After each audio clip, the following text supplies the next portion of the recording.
श्री गुरुदेव दत्त. गुरुचरित्राचं पारायण करताना कोणते नियम आपल्याला पाळायचे आहेत ते आपण पाहूया. पहिलं म्हणजे गुरुचरित्राचे पारायण करताना दिवसातून एक वेळ उपवास करावा. म्हणजे उपवासाचे पदार्थ खाल्ले तरी चालतील व दुसऱ्या वेळेला वरण भात पोळी भाजीचा नैवेद्य दाखवून मगच आपण ते स्वतः ग्रहण करावं. पारायण काळात बाहेरील पदार्थ खाऊ नयेत.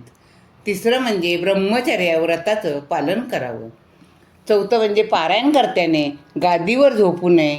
पारायणाच्या जागी जमिनीवर चटई किंवा पांढरं घोंगडं अंथरून झोपावं. आचरण आपलं शुद्ध ठेवावं, निर्मळ ठेवावं. आहारावर नियंत्रण असावं. साधकांनी बाहेरचं अन्न ग्रहण करू नये. अशा तऱ्हेने पारायण करणाऱ्या साधकांना साधनेतील दिव्य अनुभव निश्चितच येतात.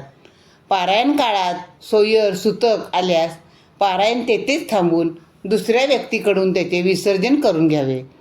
पोथीचे पारायण मनात कुठल्याही प्रकारची भीती न बाळगता करावे. हे पारायण स्त्रियांनी सुद्धा करायला काहीच हरकत नाही. पारायणाची वेळ मात्र रोज एकच असावी. हे सगळे नियम लक्षात घेऊन त्याप्रमाणे तुम्ही पारायण करा.